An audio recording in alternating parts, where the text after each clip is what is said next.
What a World Cup it's been. Now another favorite, Spain, has been sent packing courtesy of the host nation, Russia, after defeating the Spaniards on penalties. Stevie Nicol is here with me on this one, and it's a miracle how we were still awake after the first, two halves and then extra time, because between Spain trying to walk the ball into the net and Russia sitting all the way back, that Stevie said if they went any further, they'd need tickets to get back into the stadium. Yep. It was not the most beautiful of games, Stevie, but let's talk about Spain, because that's where we have to start. Where did it go so terribly wrong for them? Listen, there's a lot to be said for having possession and territorial advantage, but if you don't use it properly, then what happened against Russia can keep happening. Spain inside the attacking third had no ideas, and you talk about Asensio and Iniesta coming on. David Silva was there. Isco. Now, you would think one of those would be able to produce something.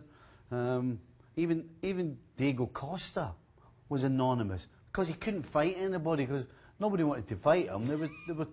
They were just too comfortable. So this is what happens when you don't use the firepower you have. So who do you blame there? Do you go all the way to the top at Hierro now? Did he get anything tactically wrong? No, not at all. Listen, they lost a freak penalty when Piqué handled the ball. Other than that, they had another penalty shout late in the game. Did you think that was a pen? No.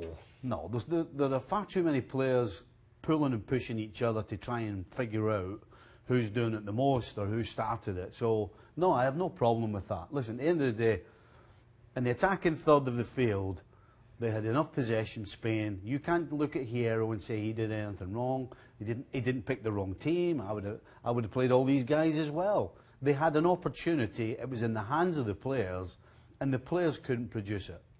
All right, well, now we have to shift focus to Russia, believe it or not, because they are in the quarterfinals of this World Cup. On the other side, it will either be Croatia or Denmark that await them, Stevie. So now people will start to get even more excited and believing in this Russian team. How much of a run do you see them making? Can they get past either Croatia or Denmark when the time comes? I don't believe they can. Listen, this just tells you what it's like for the home team to have the crowd with them, the nation with them.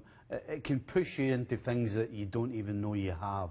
That's what this Russian team did today. Defensively, I've never seen a team look so cool and calm under so much pressure.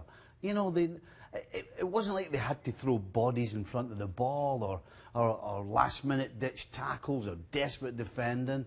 It was just organised and calm, and they got the job done, and then they won on penalties. All right, thanks so much to Stevie Nicol. We will definitely be continuing to talk about this absolute flop from Spain and Russia advancing to the quarterfinals. Make sure to catch our show ESPN FC later on today on ESPN+.